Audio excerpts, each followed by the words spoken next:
So with the Los Angeles Lakers desperately needing another all-star surrounding LeBron James, and the Rockets recently announcing they made everybody except James Harden available for a trade, it should come as no surprise of a deal taking place surrounding both LA and Houston, as LeBron and Chris Paul were recently spotted in LA hanging out together. So it looks like the Lakers finally found what they've needed in a trade for him. Now ESPN's Woj just recently made it public that Houston Rocket GM Daryl Morey would be actively trying to improve their roster through trades and free agency, after once again falling short in the NBA playoffs. Losing to the Warriors once again made it very clear that the roster they have isn't what it needs to be if they want to compete for a championship in the coming years. So with Chris Paul having a heavily ridiculed contract underway and continuing to age as it only gets more expensive, they've had to look for a team that not only needs a skill set but can actually afford it, which brought the Lakers into play. With the Lakers failing to make the NBA playoffs this season, obviously you could blame the trade rumors, the injuries, or the young supporting cast, but it doesn't matter because it becomes somewhat of a blessing in disguise. Making trades like this along with signing key free agents during the summer have been anticipated for quite some time, as well as LeBron James finally getting a well-deserved rest. But the Los Angeles luck finally turned in their favor when they somehow secured the number 4 pick of the upcoming draft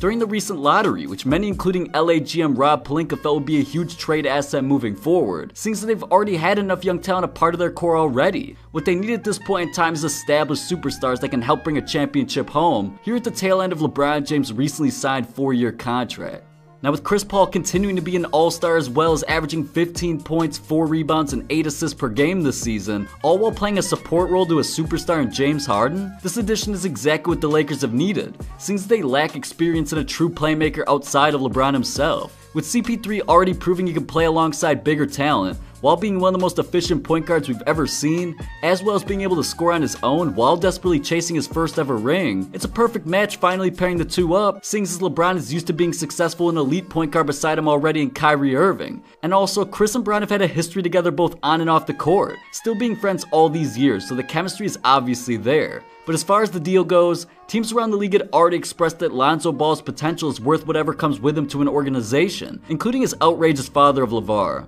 With him being so young and already gaining experience under the constant spotlight of LA, teams feel that Lonzo is destined for greatness no matter what the narrative is said about his jump shot or injury concerns. He's shown great defense and playmaking ability up to this point, so many feel that he's worth the wait. But combining him along with this newly found top draft pick, and also the Lakers having other young blossoming assets like Kyle Kuzma, Brandon Ingram, and Josh Hart to throw in the mix, makes this deal for Chris Paul worth the dramatic year that the Lakers franchise had to deal with. And even though Chris's contract is only up from here, making around $40 million per year over the next 3 seasons, it could be a small price to pay if it puts LA back on top of the Western Conference. Now if you guys enjoyed this video, you won't regret checking out what LeBron James really thinks about the rest of the NBA. I'll see you there.